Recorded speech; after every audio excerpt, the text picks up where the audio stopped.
You're on 94.1 FM, 3WBC, with Jerry Guirguis presenting... Downtown, everything's waiting for you.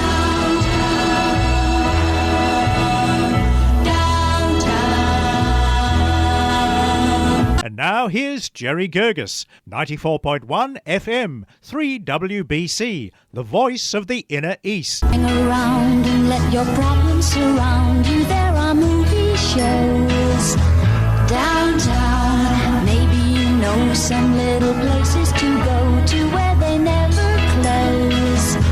Downtown, just listen to the rhythm of a gentle bossa nova. You'll be dancing with them too before the night is over. Happy again. The lights so much brighter there. You can forget all your troubles, forget all your cares. So go downtown, where all the lights are bright. Downtown, waiting for you tonight. Downtown, you're gonna be alright now. Downtown.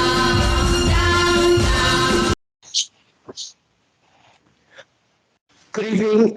This is Jerry Guirguis interviewing David Phillips, author, here on 94.1 FM, 3WBC, downtown, Thursday night, 11th of July 2023. David Phillips, author of The Judas Conspiracy, published by Black Rose Writing. The Errol Flynn Conspiracy, also published by Black Rose Writing in March 2023. He's got a couple of other books. I believe The Duke of Windsor is also to be released in March 2024, and lots of others as well. Author notes. I just want to make a brief narrative, bring the narratives about the author's notes. David reads it. Although this work is based on real incidents and the lives of actual historical personalities, it does not claim to be an exact portrayal of any event or series of events connected to these characters. It should not be used as a reference source for any wishing to research any real life person portrayed in this novel. So with that in mind, again, hi and welcome to 94.1 3WBC Downtown. Thanks, Jerry. Thanks for having me.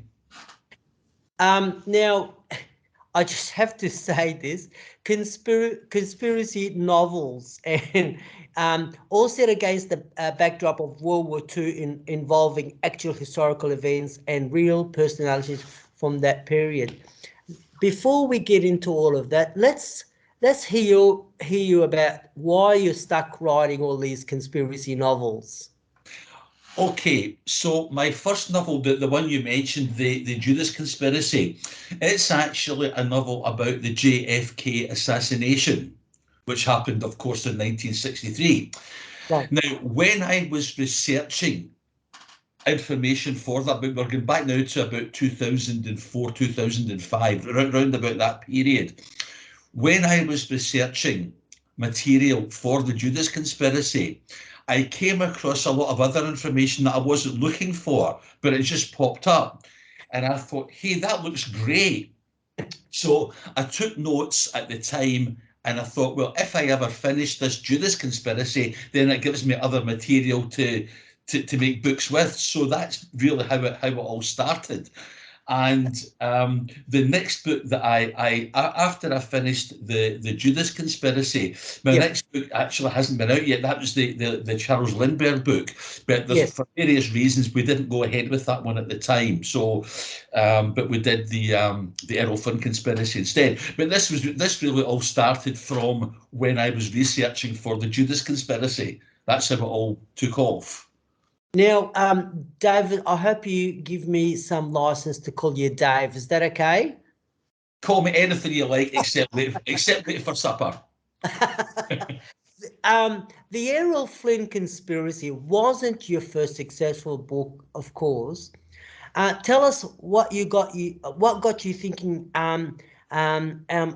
thinking that you are really good at writing, did you make a decent living from writing? No, very few authors make a good living from writing. There's only, I mean, you've got the Stephen Kings and James Pattersons and so on, and they make a great living. But most authors, you're lucky if you make a good night out. It's not something you do to. No, if you make a lot of money, that's great, that's wonderful. But most people write because they just have the urge to do it. They've got a story to tell, Yeah. and they want to put that story out there. And if people like it, that's better. That's even great. That's even better. But you just have this urge to tell your story. And I think that's what really makes it a writer. You've got a story to tell, and you want to tell it. And Have you considered writing a script for a stage play for the Errol Flynn Conspiracy? And the reason why I'm asking, Dave, is it just, when I read it, it came across something that I would love to see on a theatre. Would it be, and if you do, and if you haven't done it, would it be a whodunit or would it be a slapstick comedy? Oh, I don't think it'd be a comedy. I mean, the subject matter is way too serious to make it into a comedy. As far as writing a stage play, this is quite an intricate book for me. I don't have the set skills. Right. You've got to play to your strengths, and I just don't have the necessary skills that it would take to make this into a successful stage play or a movie. I have written other stuff for TV, but this is something a bit different. This is something that would have to be handled by a professional script writer who writes for stage or screen. I don't have that ability. That's not what I do.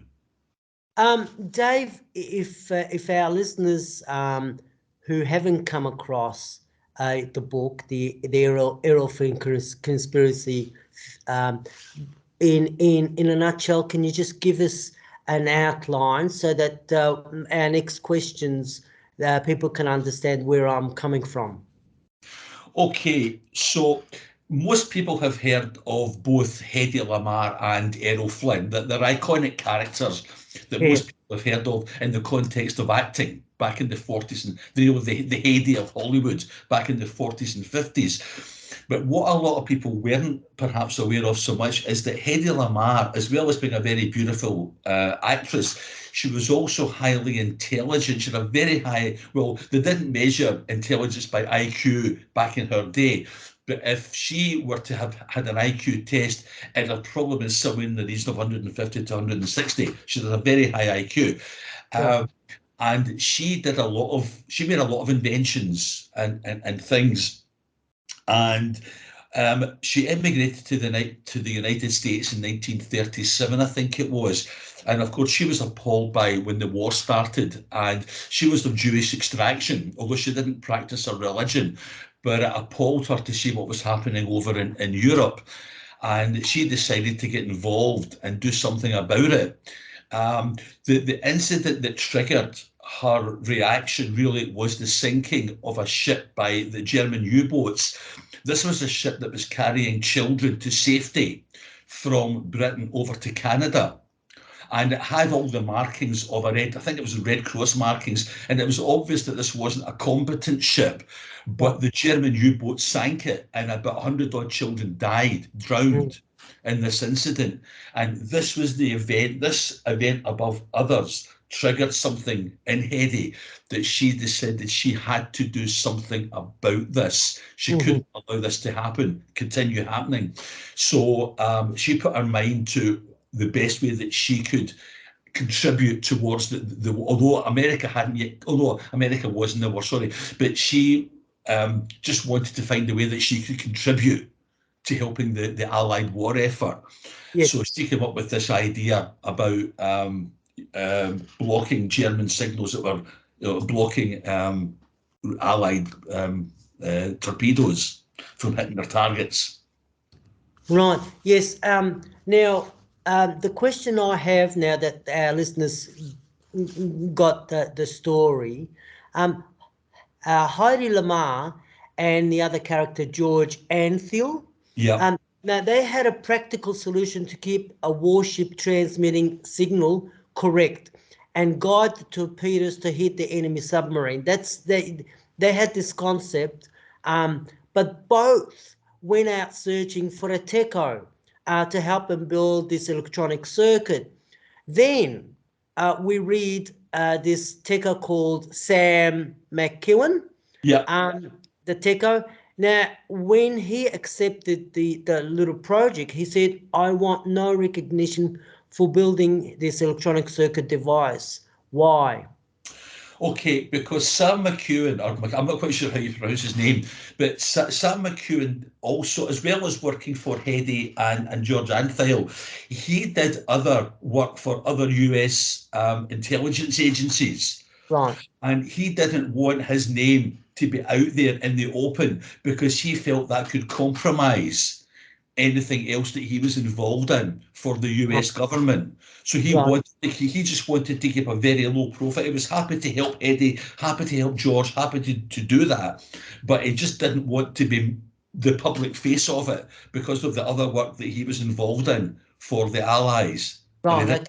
he didn't want to compromise that.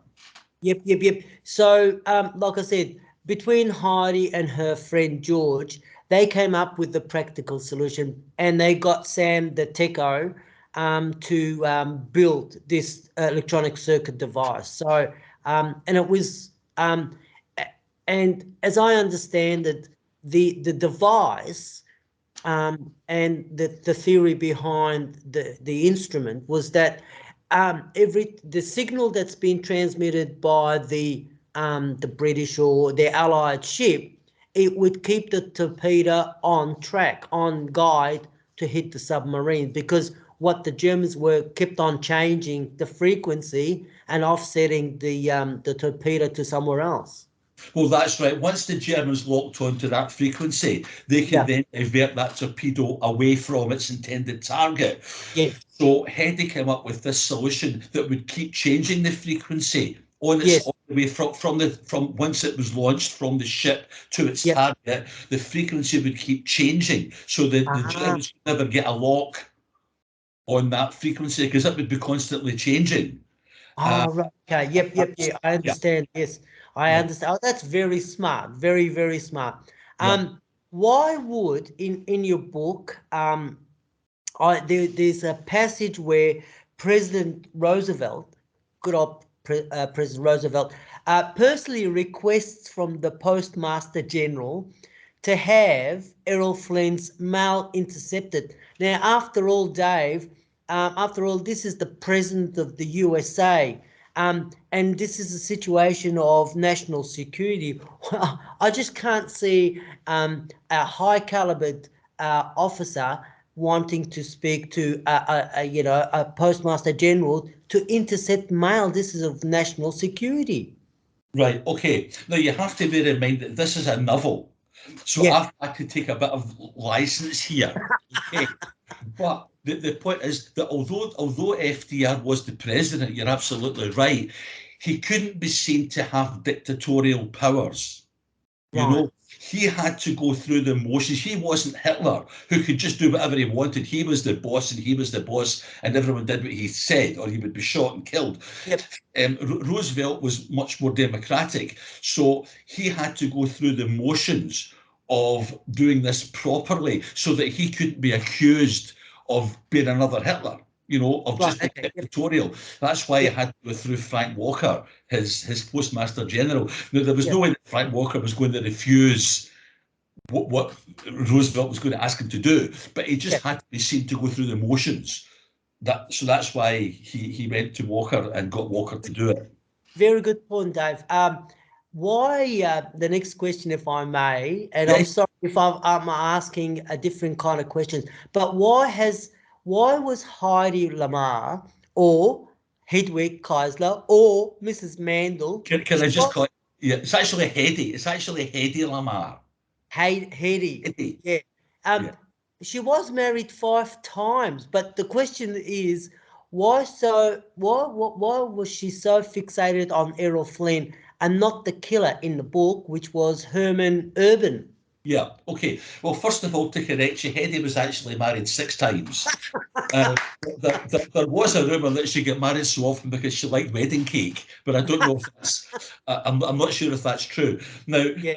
to get serious, the reason why she fixated on Errol Flynn was because she knew, she was well aware of Flynn's antipathy towards Jews and his Right. anti-Semitism. She really didn't know Herman Erben. She really, although they were both Austrian, she didn't know Erben. She only really knew about Flynn. And as Right. far as she was concerned, if you read in the book that when it all came out through the Office of Naval Intelligence, when they discovered that Flynn was behind sabotaging Yes. Hedy's attempt to get this device adopted by the US Navy, Yes. which is true, that really happened. Well, I don't know about Flynn's involvement, but certainly her device was rejected by the US Navy. But when she realised Flint was behind this, it was really Flynn that she targeted on because she didn't really know Herman Erwin that well. It was Flynn that Right. she knew, and Flynn that she wanted to see brought to justice. Right. Okay. Because he Okay. sabotaged or whatever. Eddie's intellect is much more broader than her worrying about Hollywood glamour. Yet in some narratives, we read something else. Um, Well, she, as well as inventing that device that we've spoken about, Yeah. she also she invented a traffic light. She invented none of these inventions ever really took off. Yeah. But she spent her life when she wasn't working. She actually had in her home. She had a desk, and it was full of scientific apparatus. Right. And she was always experimenting with different ways of improving. She got Coca. Now this was during the war, and she realised that the American troops weren't getting Coca-Cola, the drink, So she invented a cube which, when it was dissolved in water, Yep. would give you instant cola. But Oh, okay. apparently it wasn't very nice, so it never took off. But she did a lot of she actually applied her intellect to a lot of inventions, and actually it's because of the invention that her and George Antheil came up with, Yeah. to thwart the Germans. It's because of this invention that we have mobile phones today. If Yes. it Yes. wasn't for that invention, you probably wouldn't have, you and I couldn't communicate the way we are. Yes. If Yes. it wasn't Absolutely. for her. So she has but she never made any money out of this. Believe it or not, she died almost penniless. Oh, right. Yes. Yes. Yes. She never made a penny out of anything she invented.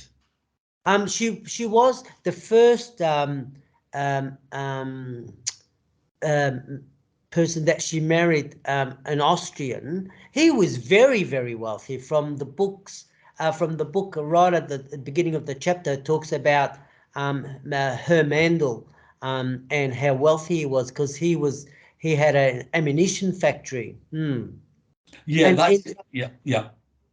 ended up penniless, poor Heidi. Yeah.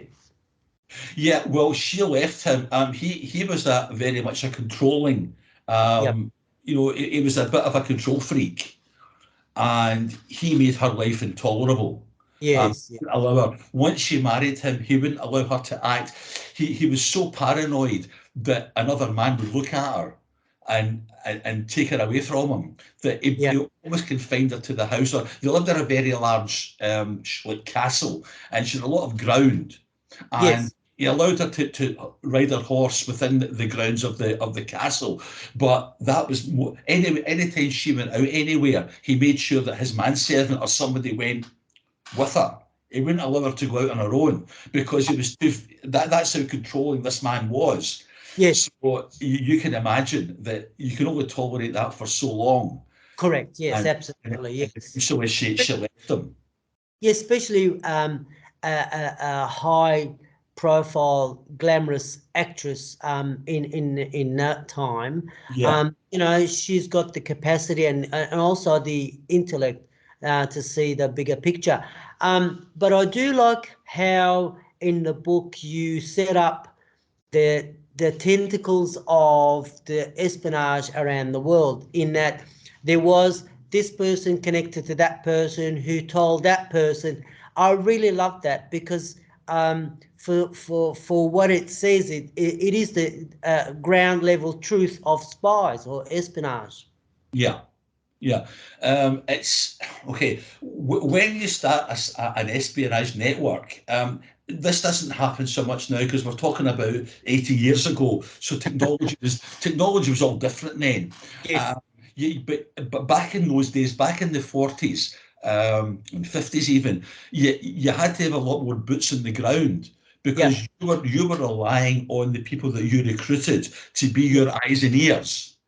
Correct. Yeah. And you just had to hope that all these people that you recruited actually weren't double agents or wouldn't betray you to, which of course happened. Yes. You've got to look at Kim Philby and all these people. Yes. So, and what's the American, whose name I can't, an unusual name, I can't remember. Anyway, but a lot of this happened back in the day. But yeah. Just one last one, and I do thank you sincerely. You point out, after Russia overpowered the Germans in Europe, World War II, the Russians remained in control of these towns and cities. Did you have Ukraine or on mind when you were writing the Errol Flynn Conspiracy? No, because this book's been quite a while in the making, and I started writing this book before Russia invaded Ukraine back last March, I think it was. I started writing this book before that. So, but that's what Stalin. I mean, it was only, it was Stalin. Yeah. And then when he died and Khrushchev became the general secretary, he just kept going with what Stalin had done. So all of the sort of Eastern European countries, except for Albania, were under Russian influence because they kicked the Nazis out. But unlike the Americans and the Western allies who eventually left the countries that they liberated, the Russians stayed. That's just how it happened. That's what happened. David, or if I can make reference to your website, so we know it's www. You don't need the www anymore. So it's davidphillipsauthor.com, and I did remind a couple of my listeners about Phillips is one L, not two L. So it's David Phillips author, all one word.com, and apart from Amazon, your books are available online either in paperback or as an ebook from BookPub, Goodreads, Books A Million, and eshaverbook.com, Booktopia, Boomerang Books, and mightyape.com. The one thing that that's graced to my ears is that they're also available on audiobook through Audible on Amazon. And you can also get them on Demix stores that we all know around Australia and QBD. So fantastic. Look, I want to wish you all the very best with the new books that are coming, all the new conspiracy ones that are coming out. Thank you. Thanks, Jerry. Thank you so much. I've thoroughly enjoyed this. Thank you very much. Oh, look, it's been my absolute pleasure, and I hope our listeners get the chance to get the second one, which is, I hope you don't mind, we will have the same thing when we talk about the Judas conspiracy as well. Thank you, sir. That's no problem. Thank you, Jerry. This has been a pleasure. Thank you.